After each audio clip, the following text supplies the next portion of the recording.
ছেলেরা আমার কথা শুনো, রাগ হইও না। আমি তোমার একজনেরই বলি, মনে করো, রাগ হইও না বাপ। বলুন না কেউ নাই, বলুন না কেউ। মা বাপ সাইয়া থাকে শুধু, সন্তান নষ্ট হইতে হইতে পয়সা গন্ধ ছুটছে। আহ, আমি জানি তো সব, অনেক মুরব্বীরাও জানে না মুসলমানের ছেলে মেয়ে এখন কি করে, কি করে। এক একটা মোবাইলের ভিতরে ছেলেদের এই যে ছেলেটা এক ওয়াক্ত নামাজ পড়ে না, তার হাতে যে বড় মোবাইলটা, সে কি করে আপনি বোঝেন না? হ্যাঁ, আপনি বোঝেন না এটা? সে করেটা কি? পৃথিবীর সমস্ত নোংরামি, সমস্ত উলঙ্গ ছবি, সমস্ত বেহায়াপনা সারা দিন সারা রাত করতে থাকে। সমবয়সী বন্ধুদের আড্ডায় একই কথা, একজন আরেকজনকে দেখাইতেছে একই জিনিস, একই আলোচনা, শুধু নারী, শুধু জিনা, শুধু ব্যভিচার, শুধু অসভ্য কথা। আমি একদিন পদ্মা সেতু পার হইয়া মাহফিল থেকে রাতের 2টা-2:30 বাজে আপনার পার হইয়া এক জায়গায় থামছি, চা খাবো। রাত বাজে তখন 2:30। তো চা দোকানের পাশে না হইলেও 100 মোটর সাইকেল, এই রাতের 2:30। প্রত্যেকটা মোটর সাইকেলে আপনার সব 2টা লোক, সবগুলি যুবক, এবং অধিকাংশটাতেই একটা একটা মেয়ে আছে। আমি এক নজর তাকায় দেখছি, এই কয়দিন আগে। এরপরে চা খাইতে খাইতে আমি যেন বসা, এক পাশে বসে চা খাইতেছি আমি চুপচাপ। বিশ্বাস করো ভাই, আমি শুনলাম যে এরা যে কথা কইতেছে, মানে এত বিশ্রী কথা, কুত্তা এই কথা বলে না। কুত্তা, কোন শুকর এমন কথা বলতে মানুষের বাচ্চা। এরা সব হিন্দু না, এগুলো সব হিন্দু, মুসলমানের বাচ্চা। চাচা এরা মুসলমান, এদের মা কোথায়, এদের বাবা কোথায়, এদের রাত কাটে কোথায়? আপনারা দেখেন আপনাদের ছেলেদেরকে, চাচা আপনি কিন্তু খারাইয়াছেন, আপনি দেখেন না বেনামাজি কয়জন আর নামাজি কয়জন, আপনিও চিনবেন।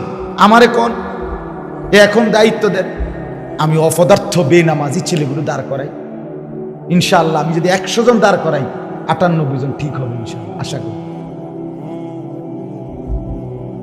যাদের কপালে সেজদা নাই, তারা আর জানোয়ার কোনো তফাৎ নেই। সেজদাবিহীন যুবক, তোর চেহারা দেখলেই বোঝা যায় তোর সাথে জানোয়ারের কোনো তফাৎ নাই, হাইওয়ানের সাথে কোনো তফাৎ নাই। পেশাব করে পানি লও না, একবারও প্যান্টে আর লুঙ্গিতে পেশাবের ফোঁটা জমতে থাকে। আরে ছেলে, রাস্তার কুত্তা দেখো না? তোমার লগে যে মিলছে, কোনোদিন কুত্তা দেখো নাই? কোনোদিন কুত্তা মতে দেখো নাই? কুত্তা মুত্তাও তো পানি লয় না, তুমি জানোয়ারও তো পেশাব করে পানি নিল না। হ্যাঁ, নিজেকে চিনলা না? এদ্দুর পরিচয় কি মানুষ ভুলে যায়? আত্মমর্যাদা, আত্মসম্মান, আত্মপরিচয় আমরা এতটা হেরে গেলাম। আমরা মুসলমান, আমাদের নিজস্ব কোনো চুল থাকবে না, আমাদের নিজস্ব কোনো পোশাক থাকবে না, আমাদের নিজস্ব কোনো চেহারা থাকবে না, আমাদের নিজস্ব কোনো নিয়ম কানুন কিচ্ছু নাই আমাদের। মানে আমরা আলাম একেবারে অসহায়, আমাদের কিচ্ছু নাই। আমাদের চুল কাফেরদের থেকে নেয়, আমাদের সাজগোজ কাফেরদের থেকে। আমাদের মায়েরা, আমাদের বোনেরা সাজতেছে বেঈমানকে দেখে দেখে, আমাদের ছেলেরা ডিজাইন করতেছে বেঈমানকে দেখে দেখে। একটা ছেলে পাও ভাইয়া সেলুনের দোকানে যে চারদিকে চুলের কাটিং লাগানো থাকে, একটা কোনো মুসলমানের চুল? বলো না বাপ, বলো। তোমার বিবেকে কি এদ্দুর? তোমার বিবেকে, তোমার দেমাগের মধ্যে কি শয়তানে মুছছে? হ্যাঁ, তোমার দিমাগ নাই? তুমি মার দুধ খাও নাই? তুমি একবারও জিজ্ঞাসা করলে না? বছরের পর বছর, মাসের পর মাস, একবার এদিক বাড়াও, একবার ওদিক বাড়াও, একবার এদিক বাড়াও, যাই করো ডিজাইন, সব মিলাইয়া এটা কার থেকে নিল? এভাবে বিবেক মরে যাওয়ার কথা না। আমি প্রায় বলি যে একটা কুকুরের দিকেও যদি কেউ লাঠি আলগি দেয়, কুত্তাটা দৌড় মারে কিনা, তাহলে সে বুঝে এই লাঠি দিয়ে আমারে মারবো, এই জন্য সে ভাগে। তুমি আমি যদি দিনের পর দিন আল্লাহর নাফরমানি করে যদি এটুকু না বুঝি যে আমি জাহান্নামের আগুনে জ্বলতে হবে, এদুর বিবেকও যদি আমার না থাকে, আমার লগে কুত্তার লগেও তো বনে না। বালহুম আদাল, এটাই আল্লাহ বলছে। ওই নাফরমান জানোয়ারের চাইতেও নিকৃষ্ট। এটা কোরআন। ইনহুম ইল্লা কাল আনআম, কোরআনে আছে। নবীকে আল্লাহ বলছে, বন্ধু মনের চাহিদা মতো যারা চলে কোরআন সুন্নাহ বাদ দিয়ে, তারা আর কিছু নয়, শুধুই জান। এটা কোরআনের শব্দ। হ্যাঁ, আরেকবার মিলাইও ছেলে না। বন্ধু আমার, তোমার চুল মিলাইও, তোমার হাসি, তোমার হাঁটা, তোমার পেশাবের স্টাইল, তোমার টয়লেট বাথরুমের স্টাইল, তোমার কথাবার্তার ঢং, তোমার শব্দ, তোমার উচ্চারণ, তোমার হাসি, তোমার পছন্দ, তোমার অপছন্দ মিলাইও। যে কার লগে মিলাইছো, তো তুমি চিরেই টের পাইবা তুমি কাদের অন্তর্গত। আল্লাহ আমাদের সন্তানদেরকে বুঝতে শিখো ভাই, বুঝতে শিখো। কমপক্ষে নিজের ভালো করো। আমি প্রতিদিন চিল্লাই, সারা রাত দিন চিল্লাই এই এক কথা, যারে বাবা এতটুকু কি মানুষ কি নিজের ভালোটাও বোঝে না। আমি করছিটা, আমি আইলাম কোত্থেকে, আমারে বানাইলো কে, আমি আসলাম কোত্থেকে, আমি করা উচিত কি, আমার করণীয় কি। এদুর বিবেকও কি মানুষের থাকে না? অনেক ছেলে দেখবেন আপনি, আজকে ছেলেদের অবস্থা হলো প্রতিবন্ধী,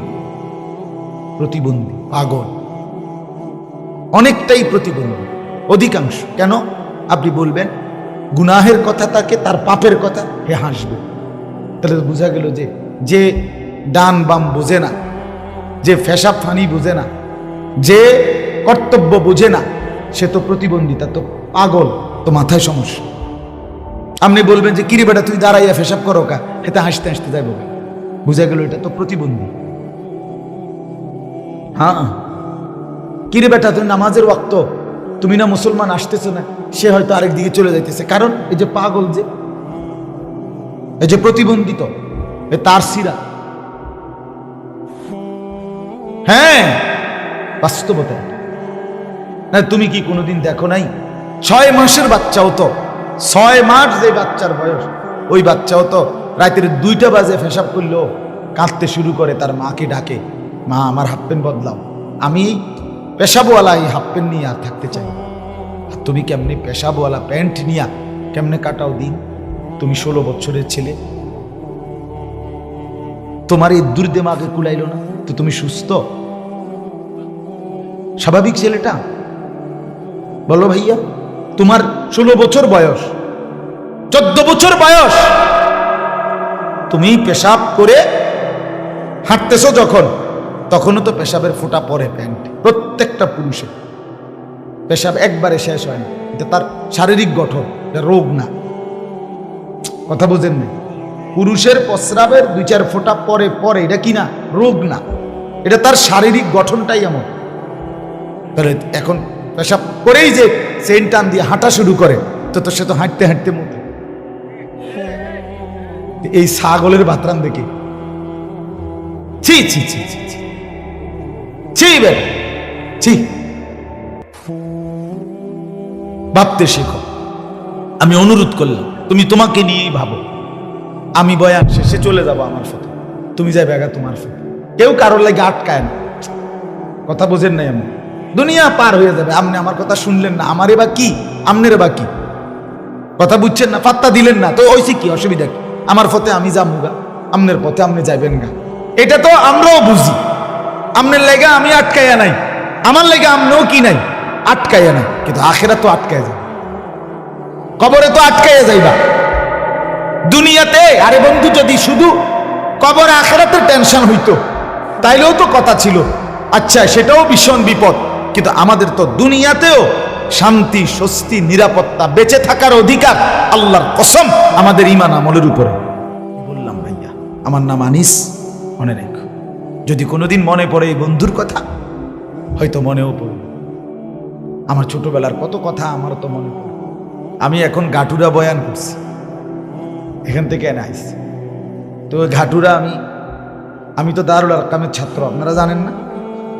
তো আমি ঘাটুরায় এক নম্বর গ্যাস ফিল্ডের লগে একটা ভাড়া বাড়িতে আমরা তখন পড়তাম। এই দারুল আরকাম মাদ্রাসা আগে ওখানে ছিল, পরে এখন এখানে পুলিশ লাইনের এখানে আসছে। তা আমি ছোট্টবেলায় কত সেই 91 সালে বা 92 সালে আমি কুমিল্লা থেকে, কুমিল্লা ট্রান্সপোর্ট বাসে, কুমিল্লা সিলেটের বাসে আপনার মা আমারে 3 বাটি বা 4 বাটির মধ্যে গোশত আর অনেক কিছু বিভিন্ন আইটেমের মাছ টাছ গোশত রাইন্দা দিছে। আমি এটি নিয়ে আসছি মাদ্রাসায়। এই ঘাটুরা স্টেশনে যখন নামতে গিয়ে আমি ছোট মানুষ, আমার হাতের টিফিন কারির বাটিটা পড়ে গেছে হাতে, বইরা সবটি তরকারি ছিটটা গেছে রাস্তা। আমি মনে হয়, আমার মনে আছে এখনো, সারাটা রাত পর্যন্ত কাঁদছি। যা আরে আমার মা এত যত্ন করে আমার লাগে তরকারি রাইন্দা দিছি, আমারও সবটি তরকারি পড়ে গেছে। আমি শুধু খালি বাটিটা নিয়ে মাদ্রাসায় ঢুকছি। তো মনে করেন সেই ছোট্টবেলার কথা আমার এখনো মনে পড়ে, ভুলে যাওয়ার সুযোগ নেই বন্ধু। তুমিও একদিন মনে পড়বে তো যে কি পরিমাণ টাকা আমার হাতে ছিল, আমি কি পরিমাণ টাকা মোবাইল দেখে দেখে, উলঙ্গ ছবি দেখে দেখে নষ্ট করছি। আমি বলি ও চিরেই বাবা, তোমাদের হায়াত যদি বাড়ে, আল্লাহ চাহে তো আগামী 10 বছর বাঁচলে তোমরাও অনেকে বিয়ে করবে, তোমাদের স্ত্রী হবে, তোমাদের সন্তান হবে আল্লাহ দিলে। সেদিন সংসার তোমার কাঁধে উঠবে, তখন তুমি বুঝবা টাকা কত দরকার, টাকা কত দরকার। অভাব দেখতে হবে ভাইয়া আমাদের সামনে। আমরা যদি ঈমান আমলের উপরে না উঠি, আমাদের সামনে দুর্ভিক্ষ অপেক্ষা করছে, অভাব সারা পৃথিবী ব্যাপী, সারা পৃথিবী। আল্লাহ রাসূল সাল্লাল্লাহু আলাইহি সাল্লাম বলেছেন, দাজ্জাল আসার আগে 3 বছর দুর্ভিক্ষ থাকবে। নবীজি বলছেন 3য় বছর একটি ফোঁটা বৃষ্টি পড়বে না, একটা ফসল জমিন থেকে উঠবে না। খোদার কসম, এটা হাদিস। আল্লাহর নবী সাল্লাল্লাহু আলাইহি সাল্লাম বলছেন। এরপরে দাজ্জাল বের হবে। দাজ্জালের কাছে আল্লাহ রাসূল বলছে পানি থাকবে, গোশত থাকবে, রুটির পাহাড় থাকবে। দাজ্জাল এবং তার বাহিনীরা বলবে, যা লাগে রুটি, গোশত, পানি নাও, শুধু তাকে খোদা মেনে নাও। কোটি কোটি মুসলমান কসম শুধু এক রুটি আর গোশতের জন্য নিজের ঈমান বিক্রি করে দাজ্জালকে খোদা মেনে নিয়ে নেবে। কারণ কল্পনা করেন, 15 দিন ধরে যার ঘরে খাবার নাই, তার বিবি বাচ্চা নিয়ে, আমার 4টা সন্তান, আমার 2টা মেয়ে 2টা ছেলে, আমার 2 বছরের একটা মেয়ে আছে, 7 বছরের একটা ছেলে আছে। তো কল্পনা করেন, আমি আজকে 15 দিন ধরে আমার ঘরে কোনো খাবার নাই, পানি নাই, একটা রুটি নাই, বিস্কিট নাই, কিচ্ছু নাই। এখন 15 দিন পরে কেউ যদি রাস্তার পাশে দাঁড়াইয়া বলে, যার যা দরকার রুটি, গোশত, পানি নিয়ে যান, আর যাওয়ার পরে যদি বলে এই কাগজটার মধ্যে শুধু একটা সই দেন, দিব। সই দিলে সমস্যা কি? সইয়ের মধ্যে থাকতে পারে যে আমি এই ব্যক্তিকে কি মেনে নিলাম, খোদা মেনে নিলাম। আজকে ফিলিস্তিনের মুসলমান, তাদের এক মুঠো খাবারের ব্যবস্থা নেই। তাহলে এটা কি অবাস্তব কথা? না, আমরা দেশে এমন হইতো না, না আমরা দেশে। তাইলে 92 লক্ষ, আমার কথা শোনেন, আমরা প্রতিদিন বলি 92 লাখ, মাত্র 1 কোটি না। কাফেরের আক্রমণে যদি মুসলমানের এই অবস্থা হয়, আমরা বাংলাদেশ 130 কোটি, 130 কোটি কাফেরের বেঈমানের কাঁটা তারের বেড়ার ভিতরে আমরা, আমাদের মানচিত্রের চতুর্দিকে কাঁটা তারের বেড়ার ওই পাশে 130 কোটি কাফের। আমরা যদি পিছলা খাইয়া পড়ি, আমগরে আর আলগি দিয়ে তোলার মতো কেউ নেই আল্লাহ ছাড়া। আর আল্লাহকে তো আমরা ছেড়েই দিছি। আমাদের ছেলে নামাজ পড়ে না যে ঘরে, মেয়ে পর্দা করে না, স্ত্রী পর্দা করে না, রঙিন টেলিভিশন চলতেছে যেই ঘরে, আজকে 10 বছর ধরে বউ বাচ্চা মুসলমানের ঘরে, আপন ঘরে নাচ গান নর্তকীর ছবি, জিনা ব্যভিচারের দৃশ্য দেখতেছে। বাজারে উনি ব্যবসা করতেছে সুদ, কিস্তি, লোন, মিথ্যা কথার উপরে। তো আল্লাহকে ছেড়ে দিছে না সবাই? কথা বলেন না কেন? বাজারে আমনে দোকানেও আল্লাহরে ছেড়ে দিছেন, ঘরে আমনের বউ বাচ্চাও কাকে ছেড়ে দিছে? তো আল্লাহকে তো বাদে দিলাম, তো এরপরে নিরাপত্তা নিলাম, আশ্রয় নিলাম কা? আল্লাহ তো বাদ, তো এরপরে আল্লাহকে বাদ দিয়ে আশ্রয় নিচ্ছি কার? আমরা বলে, বলো ছেলেরা, বলো বাবা। তোমার দাদা না মরে যাবে, কিন্তু যৌবন থাকলে, যুবক হায়াত থাকলে তোমাকে তো আরো হয়তো 30 বছর বাঁচতে হবে, হতে পারে তুমি তো আরো 40 বছর বাঁচতে হবে। তোমার বাপের হায়াতে না কাছায় গেছে, তো তুমি কোন বিশ্বাসের উপরে ভরসা করে, কার উপরে আস্থা রেখে নিজেকে এইভাবে নষ্ট করে দিচ্ছ? অতএব আমি আমার অনুরোধ করলাম, আমি আমার অনুরোধ করলাম, আমি আমার চিৎকার দিয়ে গেলাম। আমি যদি আর কোনোদিন বলতে নাও পারি, আবার সুযোগ নাও তো পাইতে পারি, আমরা বললাম কিন্তু আজই বলে গেল। তোমরা ছেলে, অনেক ছেলে, মাশা, এখানে যদি 300 জন হয় তো এখানে কমপক্ষে 200 জন হবে যুবক ছেলে। তোমরা 16 বছর, 14 বছর, 18 বছর, 20 বছরের ছেলে। বাবা, নিজেরে নষ্ট করো না, নিজেরে নষ্ট করো না। তুমি নষ্ট হয়ে গেলে ইসলামের জন্য লড়বে কে? বলো বাপ। 70 বছরের বুড়োরা তো বলো, তুমি যদি এই চুল, মোবাইল, ছবি, নাচ গান, অশ্লীল দৃশ্য, খামখেয়ালি আর এই তামাশা নিয়ে শেষ করে দাও হায়াত, আগামী দিনে ইসলামের জন্য জীবন বাজি রাখবে কে? আল্লাহর দ্বীনের জন্য লড়বে কে? কলিজার খুন দেবে কে? এই দুর্বল ঈমান দিয়া তো দোস্ত দাঁড়াইতে পারতাম, কাফেরের মোকাবেলায় দাঁড়াইতে পারতাম। ভীষণ মজবুত ঈমান দরকার, অনেক শক্তি ঈমানের দরকার, তাকওয়ার শক্তি দরকার, তাকওয়ার শক্তি। বললাম না, রাসূলুল্লাহ সাল্লাল্লাহু আলাইহি ওয়াসাল্লাম বলছে 3 বছরের দুর্ভিক্ষের পরে দাজ্জাল বের হবে। দাজ্জাল এসে খাদ্য রুটি দিবে। তো মুমিন একমাত্র মজবুত ঈমানদার ছাড়া বাকিরা সব হেরে যাবে। রাসূল বলছে, আল্লাহর নবী বলছে, আমার উম্মতের সবচেয়ে বড় পরীক্ষা ঈমানের দাজ্জাল। সাহাবীরা জিজ্ঞেস করছে, ইয়া রাসূলুল্লাহ সাল্লাল্লাহু আলাইহি ওয়াসাল্লাম, দাজ্জাল যখন বের হবে, এই অভাব দারিদ্রতার মধ্যে দাজ্জালের খাবার যদি কেউ না নেয়, তাহলে ঈমান বাঁচাইতে হইলে সে কিভাবে বাঁচবে? অভাবের কারণে, ক্ষুধার কারণে। আল্লাহর নবী সাল্লাল্লাহু আলাইহি ওয়াসাল্লাম বলছেন, আমার মুমিন উম্মত, ঈমানদার মজবুত বান্দা, আল্লাহ তাআলার জিকির, আল্লাহর তাসবিহের বরকতে তার খাবারের প্রয়োজন মিটে যাবে। কসম, এটা হাদিস। আজকে ফিলিস্তিনের মজলুম মুসলমান, এই খাদ্য নাই, পানি নাই, শুধুমাত্র ঈমানের বলে এখনো টিকে আছে। নাকি ভাত পানির বলে? ঈমানের।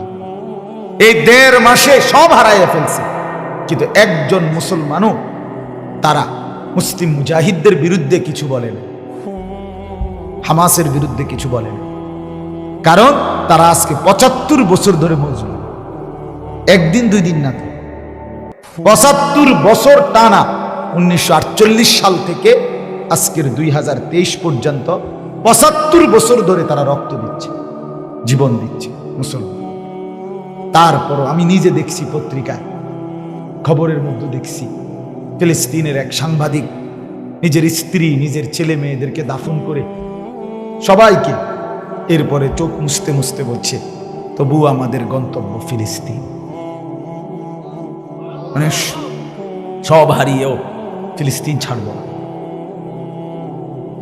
মা, আপন মা, সন্তান বাচ্চাদেরকে মা নিজে হাতের আঙ্গুলের মধ্যে, পায়ের আঙ্গুলে রশি রশি বাইন্ধা দিতেছে, ভিন্ন ভিন্ন কালারের।